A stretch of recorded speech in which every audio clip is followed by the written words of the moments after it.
Microsoft is planning a complete rejuvenation of Windows 10. Apple likes Amphetamine now. The S21 is coming. Apple plans to reinvent the keyboard.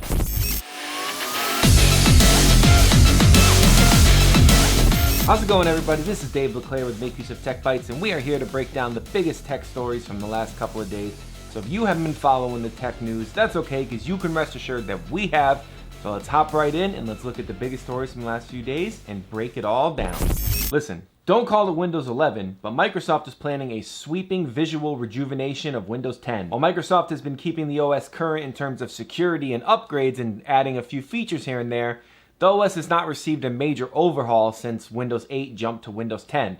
But that's about to change as Microsoft is dropping a huge update at some point in the future that will be a complete change of everything that we know about Windows 10. While Microsoft hasn't officially announced this sweeping change to Windows 10, The Verge did spot a job listing that all but confirms it. Basically, the job listing is for a senior software engineer, and it says that Microsoft is looking for someone to help contribute to a complete, sweeping visual rejuvenation to the OS, and it wants to show everybody that Windows is back and that it is the OS to go with. Possibly even giving further credence to the rumor being true is the fact that Microsoft almost immediately pulled that phrase from the job listing, implying that the company let out maybe a little bit more than it meant to.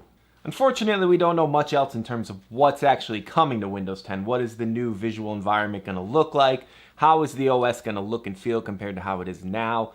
Will it really be like a Windows 11 overhaul, or will it be just slight tweaks that make Windows 10 look different?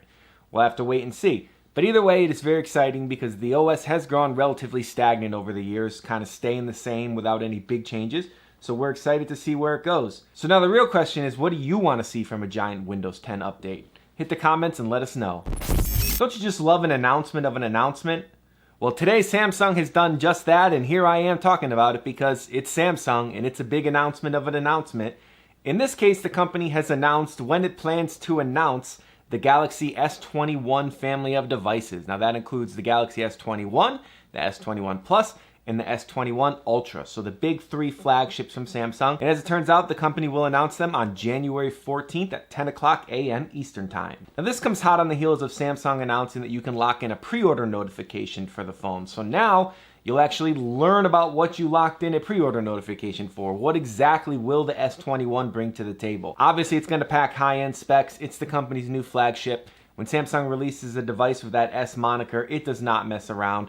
But we are certainly excited to see what the S21 really brings to the table. There's still some surprises left for this event. We don't know exactly what the S21 brings to the table in terms of specs and power. We know it's going to be high-end, but we don't know the details. There have been leaks, but these are leaks. They cannot be confirmed. We also don't know if Samsung will have any other devices to show off. Will it have a new pair of earbuds, a new pair of headphones?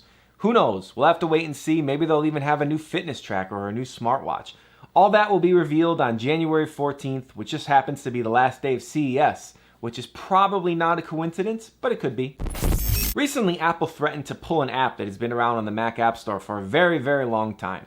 The app, which is called Amphetamine, is designed to make your Mac not go to sleep. And it's quite a popular app. A lot of people have it installed on their Mac. But all of a sudden, Apple seemed to take exception to the name of the app. You can't call your app Amphetamine and put it out on the Mac App Store. What would the children think? Apple's reasoning was that it felt that the app may be promoting recreational drug use based on the name. But the app's been around since 2014 and it hasn't had any problems yet. So chances are, it's not going to have any problems in the future. But after a meeting and a call, the developer of Amphetamine managed to talk Apple into keeping the app on the App Store and letting it keep its name.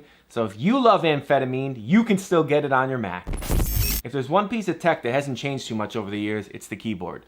You got your buttons, you hit them, sends it to the computer does whatever the buttons tell it to do, and you're happy. But Apple is planning to completely reinvent the keyboard with a new patent that is found. Basically, instead of graphics on the keys, every key would have a different OLED in it, and it can actually change based on what the software says that key needs to represent. So if you have your standard QWERTY layout, it'll look like it always looks, except it'll be a little light under it instead of just the text.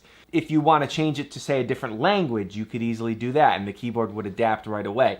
If you wanted to, say, maybe have it show the font you're actually using, there's no reason the keyboard couldn't do that. It can even show symbols. You could have it be an emoji keyboard if you want. It could do all kinds of stuff in theory. Obviously, this is just a patent at this point. Apple has not announced that it is planning to use this in its MacBooks or in its desktop keyboard. But if it does end up becoming a reality, it could be really, really cool.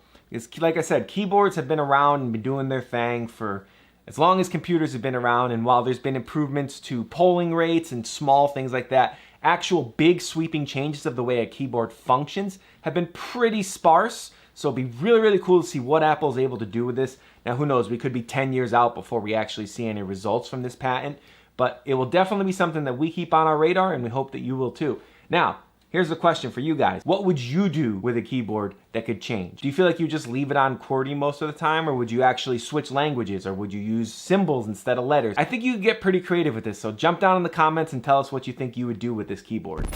Ladies and gentlemen, thank you so much for watching this episode of Make Use of Tech Bytes. Welcome to 2021, new year, new me, new year, new you. And I think your New Year's resolution should be to like this video, subscribe to Make Use of's YouTube channel, and share this video on your social channels, because what better New Year's resolution is there than making sure more people see your favorite tech news show?